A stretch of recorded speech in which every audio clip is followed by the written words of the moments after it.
اب اللہ کے حبیب صلی اللہ تعالی علیہ وسلم نے کائنات کے بارے میں یہ فرمایا، تم دیکھو یہ قیامت اس وقت تک نہیں آئے گی جب تک بالواسطہ یا بلا واسطہ پوری دنیا پر سوائے حرمین طیبین کے یہود و نصارہ کی حکومت نہ ہو جائے۔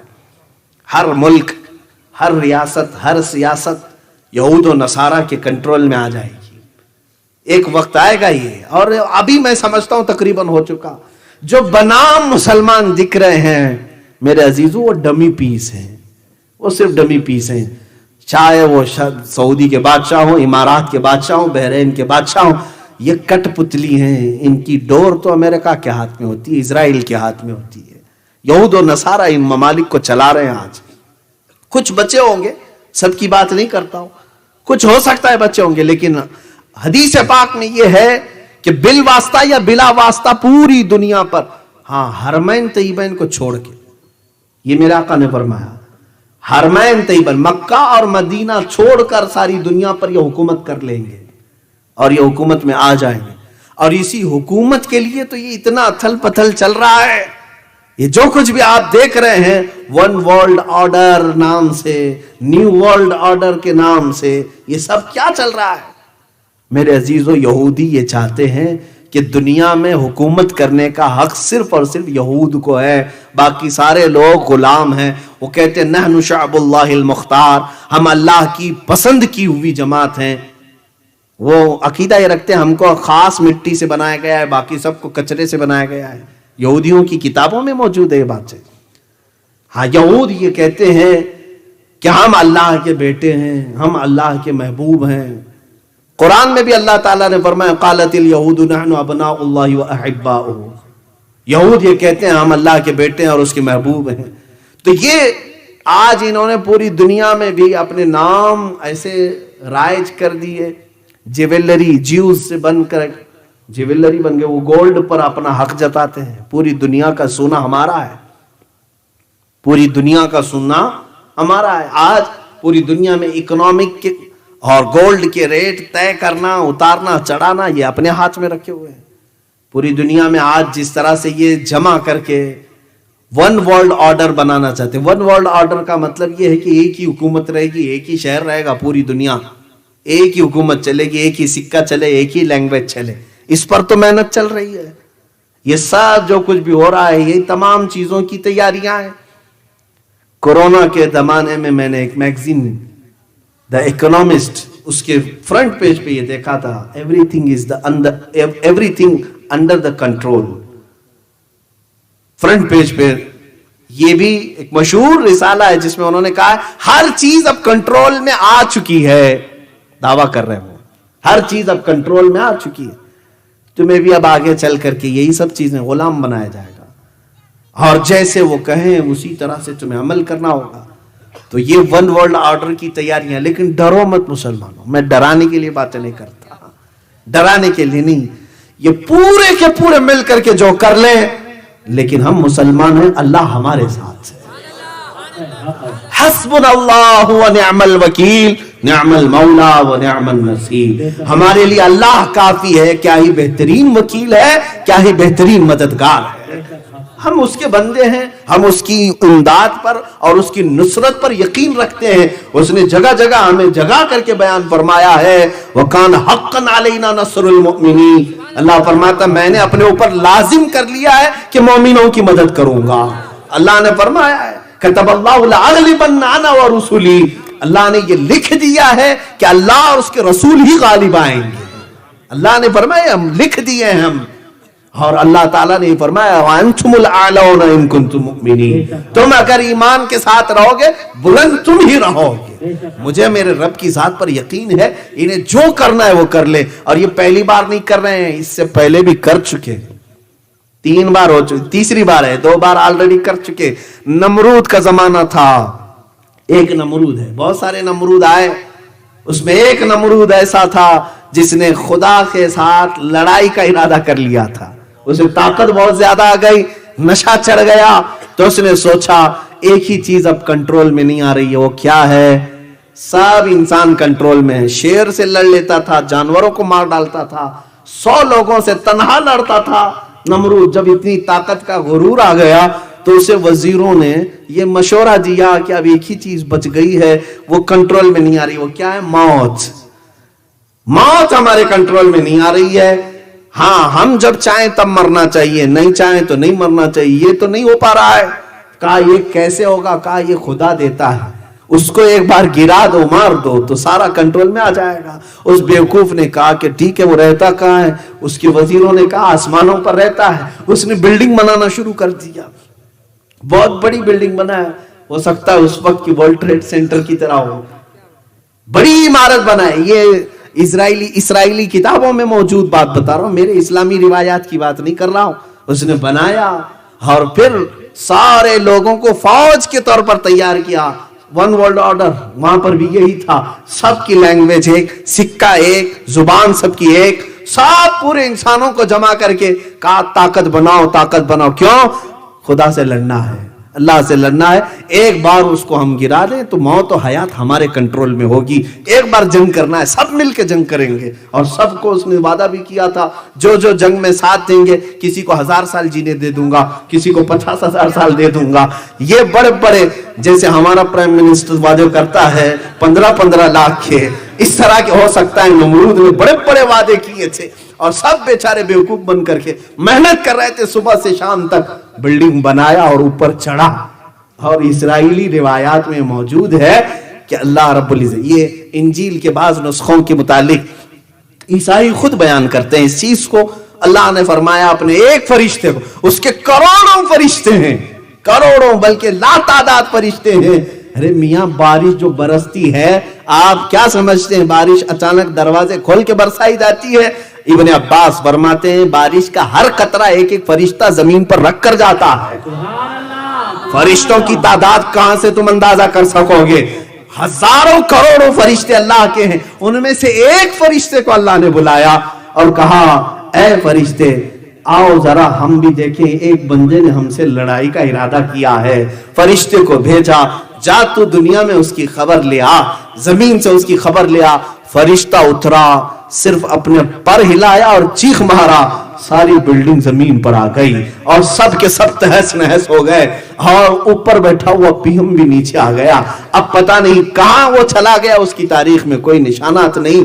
تو یہ ون ورلڈ آرڈر کا ایک بار کھیل چکے، وہ سوچتے ہیں کہ ٹرائی کیے تھے لیکن ناکام ہوئے تھے، سیکنڈ بار ٹرائی کرتے ہیں، اس لیے اب خلا میں جا رہے ہیں، اسپیس پہ جا رہے ہیں، ڈھونڈ کے آتے ہیں۔ چاند میں دکھتا ہے کہ خدا یہ بھی دیکھنے کی کوشش کی اور اوپر جانے کی کوششیں ہیں، شاید ہو سکتا ہے پوری دنیا کو فوج بنانا چاہیں، سب کو ملا کر کے one language, one currency, one world order, یہ سب بنا لیں۔ میرے عزیزو، خدائی طاقت کا کوئی مقابلہ ہو سکتا ہے؟ اے میرے عزیزو، اللہ کی طاقت کروڑوں درجے بھی میں مثال نہیں دے سکتا، تم اس کی پیدا کی ہوئے ایک محمد کا مقابلہ نہیں کر سکتے۔ صلی اللہ تعالی علیہ وآلہ وسلم۔ عزیزان گرامی مقام، رب تبارک و تعالی وہ ان تمام چیزوں سے بے نیاز ہے، ہاں بندہ ہو کر کے اس سے کوئی مقابلہ کر ہی نہیں سکتا۔ بات میری یہ چل رہی تھی، یہود و نصارہ پوری دنیا پر غلبہ حاصل کرنا چاہتے ہیں صرف اس لیے۔ اچھا ایک ان کی کمزوری میں بتاؤں، ویک پوائنٹ، میں نے یہودیوں کے متعلق بہت کافی دنوں تک پڑھ کر کے ان کو دیکھا ہے۔ ان کا ایک ویک پوائنٹ ہے، یہ مرنا نہیں چاہتے ہیں، ہاں اس سے ان کو ڈر بہت ہے، اور یہی چیز قرآن میں بھی اللہ نے فرمایا۔ اللہ تعالیٰ فرماتا ہے فَتَمَنَّوُا الْمَوْتِ، اگر تم اللہ کے محبوب ہو، اس کے بیٹے ہو، تو موت کی تمنا کر کے دکھاؤ۔ لیکن وہ مرنا ہی نہیں چاہتے، ہرگز نہیں، بلکہ وہ آپس میں ایک دوسرے کو سلام کیا کرتے ہیں، زی 1000 سال، زی 1000 سال، 1000 سال جیو بھائی، 1000 سال جیو بھائی۔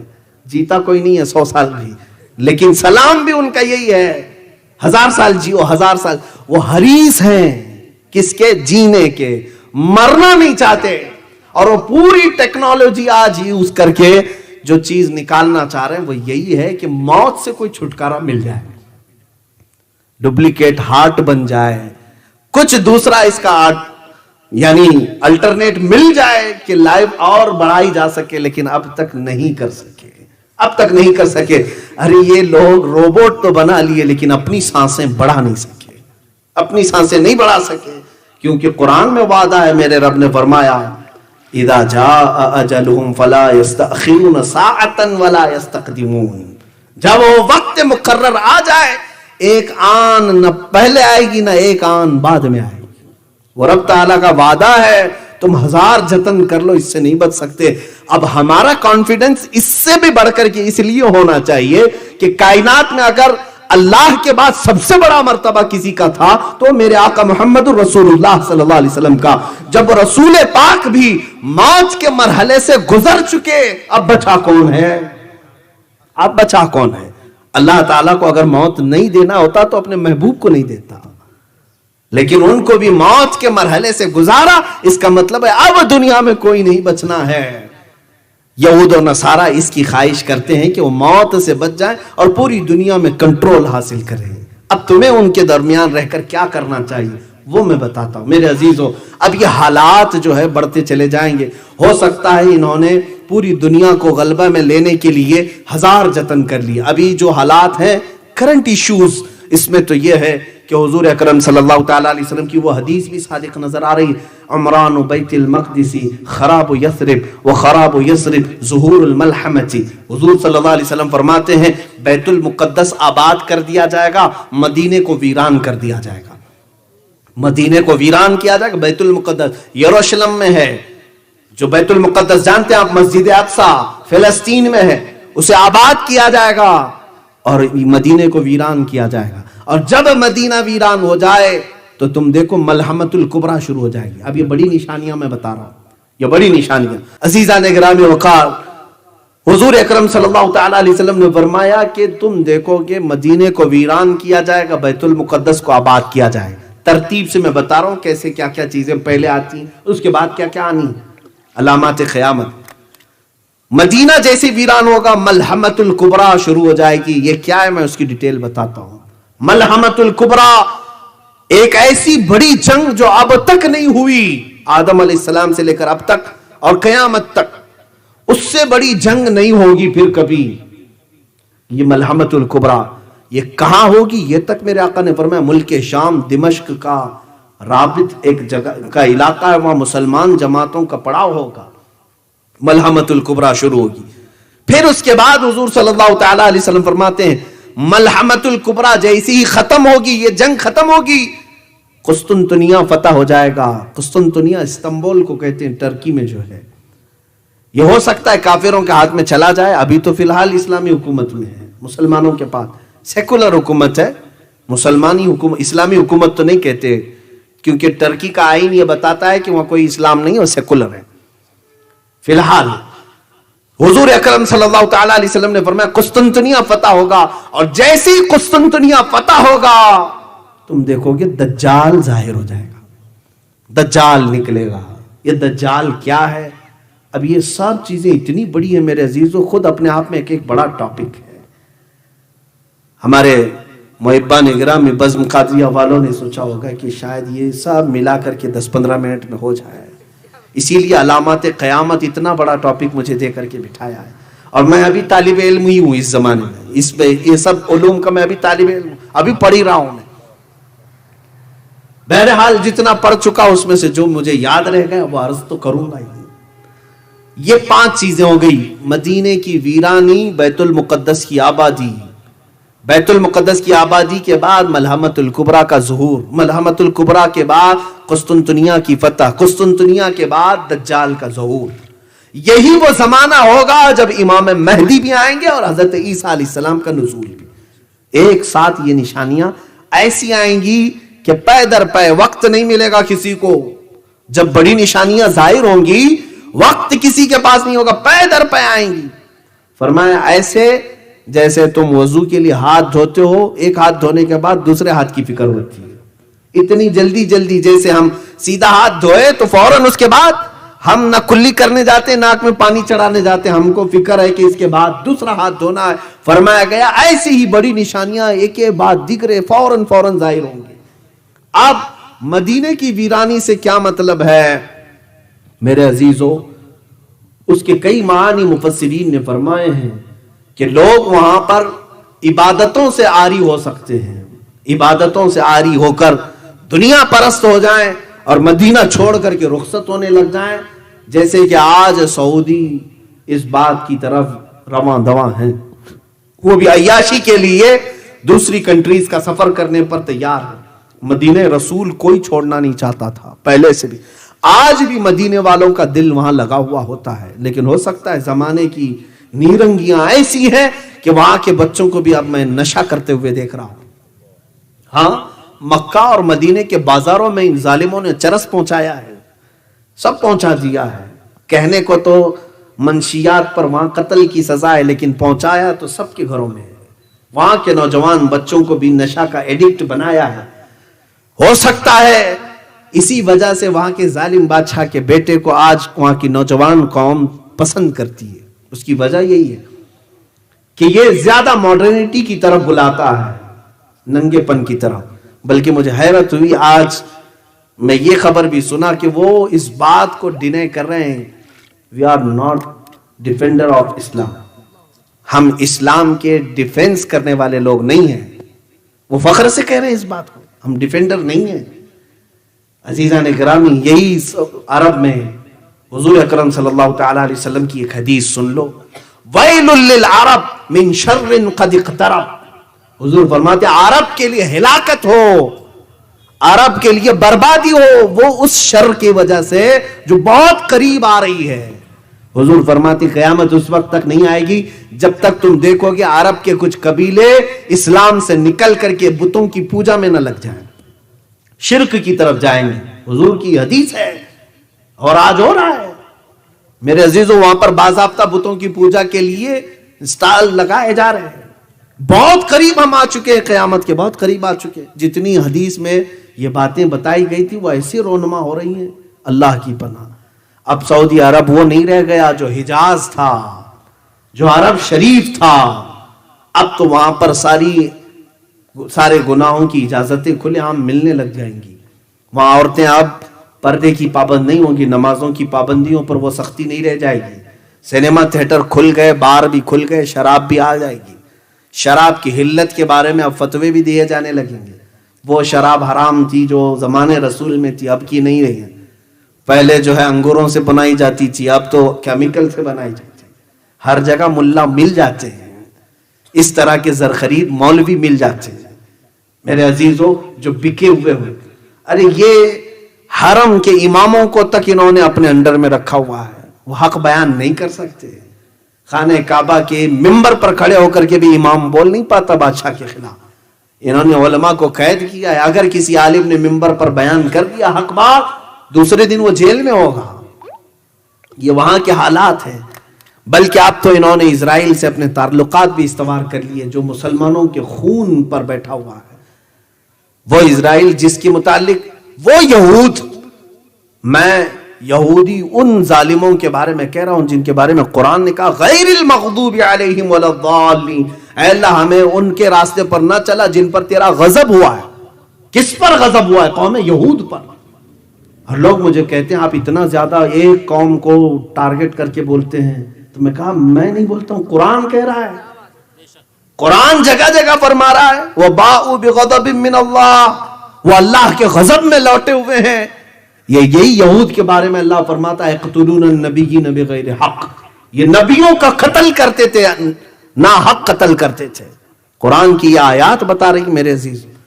یہودیوں کے متعلق بولنے سے اب یہ لوگ ہم سے کہتے ہیں کہ زیادہ نہ بولیں آپ ایک قوم کے خلاف۔ میرا مذہب ہی ہے، میری نماز ہی نہیں ہوتی اس وقت تک جب تک میں یہ دعا نہ کر لوں، اے اللہ مجھے اس مغضوب قوم کی راستے پر نہ چلا۔ مجھے تو یہ دعا کرنی ہوتی ہے ہر رکعت میں، اگر نہ بولوں تو پھر میرا اسلام ہی نہیں ہے۔ عزیزان گرامی وقار، اپنی قوم کو ان تمام شر اور فتن سے آگاہ کرنا ہر عالم کی ذمہ داری ہے، ہر عالم کی ذمہ داری ہے۔ اب میں بات جو عرض کر رہا تھا وہ یہ ہے کہ مدینے کی ویرانی کیسے ہوگی؟ ہو سکتا ہے عبادات سے وہ عاری ہو جائیں گے، لوگ وہاں چھوڑ کر چلے جائیں۔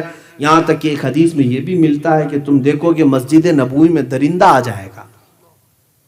اللہ کے حبیب صلی اللہ تعالی علیہ وسلم نے فرمایا، بعض محدثین نے اس حدیث کو پڑھتے ہوئے یہ فرمایا ہو سکتا ہے یہ اسی زمانے کے بارے میں فرمایا جب یزید نے حرہ جس کو کہتے ہیں، یزید کے گورنر نے جب مدینے پر چڑھائی کی تھی تو مدینے والوں کو لوٹ لیا تھا. وہاں پر 3 دن تک مسجد نبوی میں اذان نہیں ہوئی تھی, گھوڑے باندھے گئے تھے. وہ ایام حرہ کے متعلق بھی یہ ہو سکتی ہے حدیث, لیکن قیامت کے قریب کے متعلق حدیث آئی ہے.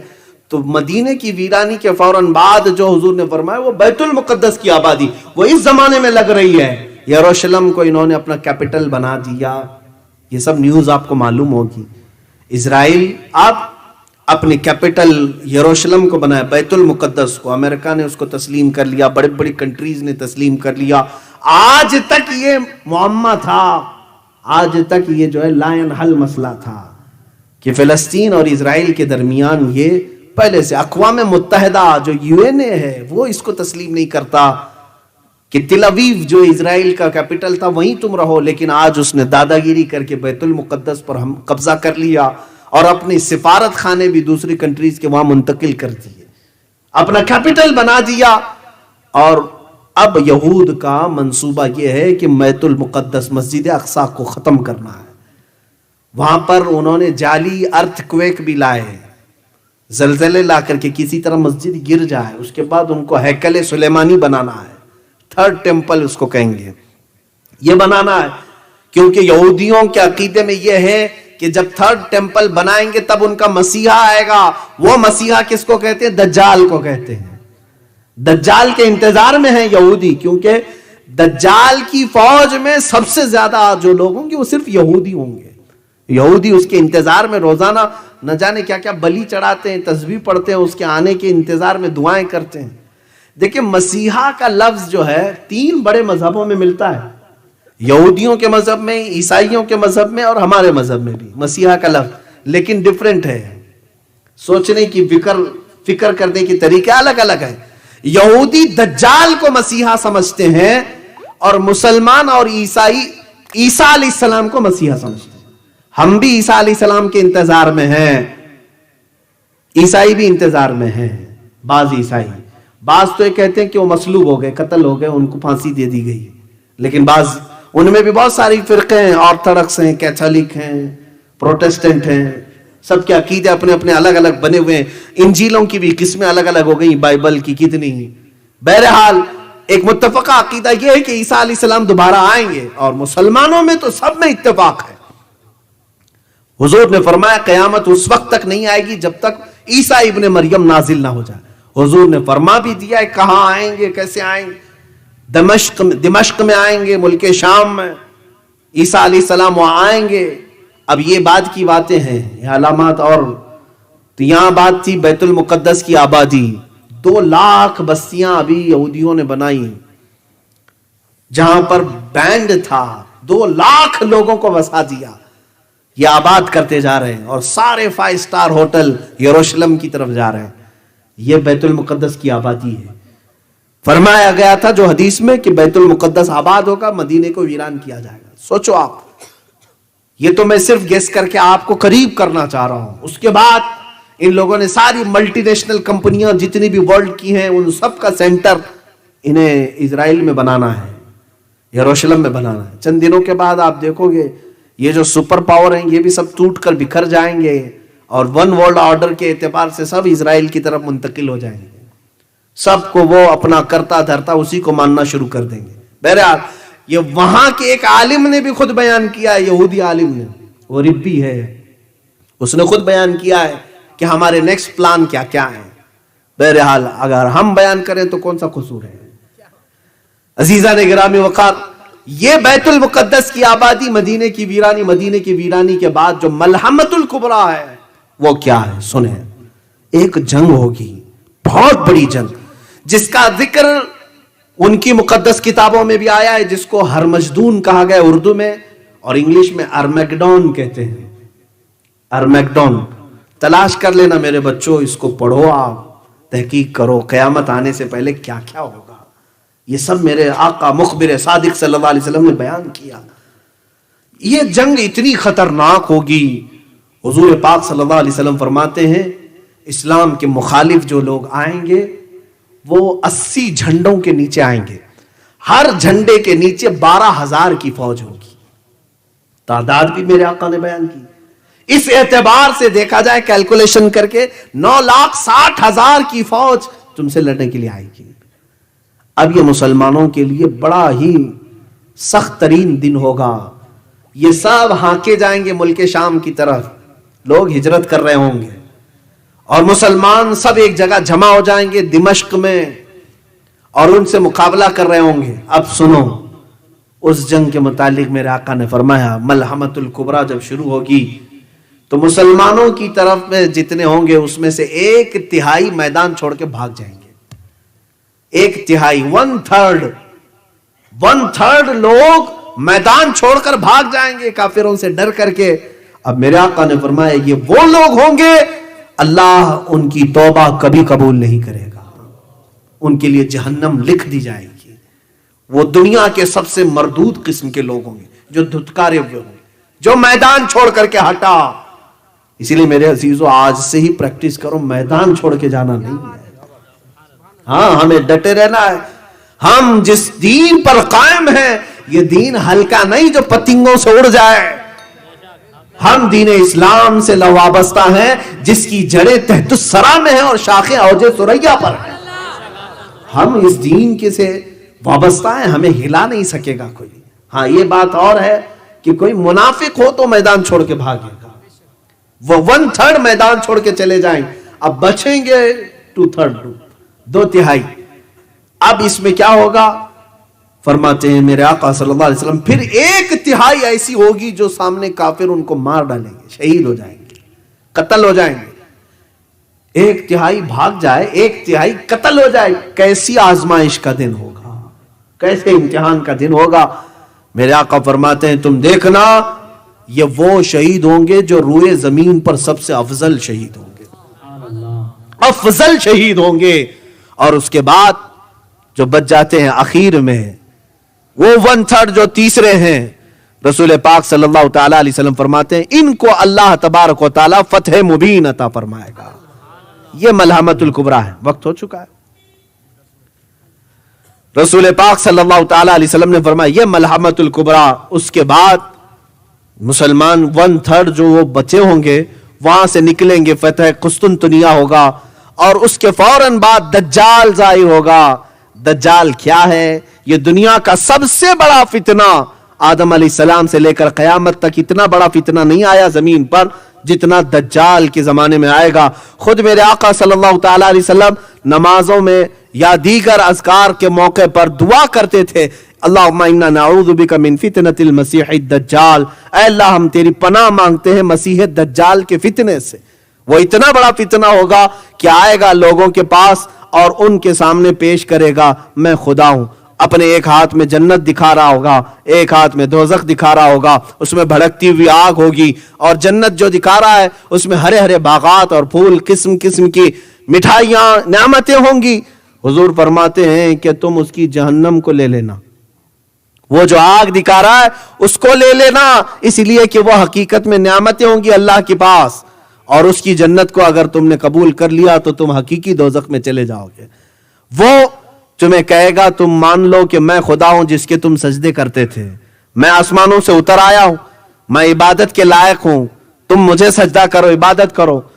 میں سمجھ نہیں پاتا آج بعض لوگ جو جھاڑ کے لیے جھک جاتے ہیں، پتھروں کے پاس جھک جاتے ہیں، چھوٹی سی بیماریوں میں اگر کوئی بابا پھک مارے اس کو خدا مان لیتے ہیں، پھر دجال کو پتہ نہیں کیا کیا مانیں گے وہ لوگ، کیونکہ دجال بارش برسا کے دکھائے گا، زمین سے سبزے اگا کر دکھائے گا، مردے کو زندہ کر کے دکھا دے گا، یہ بڑی بڑی چیزیں۔ تو جو جاہل ہیں وہ جٹ والے باباؤں کو اللہ کا ولی بول دیتے ہیں، تو دجال کو پتہ نہیں کیا کہہ دیں گے، کتنے القاب سے اسے نواز دیں گے کہ یہ تو اس کو پیر بنا لیں گے۔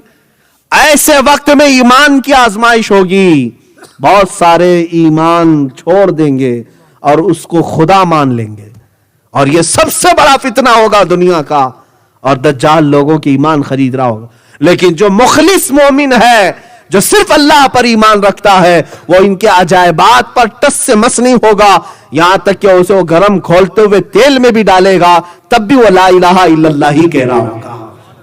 عزیزان اکرامی، یہ دجال کا فتنہ جیسے ہی ختم ہوگا، یہ کیسے ختم ہوگا؟ حضرت عیسیٰ علیہ السلام کے ذریعے سے اللہ تعالیٰ عیسیٰ علیہ السلام کو اتارے گا، ان کی خوشبو سے وہ پگھل رہا ہوگا، ان کی خوشبو سے پگھل رہا ہوگا۔ 40 ہی دن دنیا میں وہ رہے گا لیکن فتنہ مچائے گا. بعض نے کہا ہے کہ 7 سال رہے گا. بہرحال لیکن بڑا فتنہ کرے گا, لوگوں کو بہکائے گا, اور اس کے بعد عیسیٰ علیہ السلام اپنی تیر سے مقام لد میں اسے ماریں گے. لد یہ اسرائیل میں ایک جگہ ہے, وہاں اسے قتل کریں گے. اس کے بعد اب جو خوشی کی بات ہے, قیامت سے پہلے اتنی باتیں علامات آپ نے سنی, سب میں ڈر ہی لگا. لیکن خوشخبری کی بات یہ ہے, میرے آقا فرماتے ہیں اس کے بعد پوری دنیا میں صرف پرچم اسلام لہرائے گا. جو اللہ کا وعدہ ہے, الذی ارسل رسولہ بالہدی ودین الحق لیظہرہ علی الدین کلہ, وہ خدا ہے جس نے اپنے رسول کو بھیجا دین حق کے ساتھ اور ہدایت کے ساتھ, اس لیے کہ یہ دین پوری دنیا پر غالب کر کے رہے گا. وہ غلبہ اس وقت آئے گا, اور وہ کس کے ہاتھ سے ہوگا؟ امام مہدی کے ہاتھ سے ہوگا.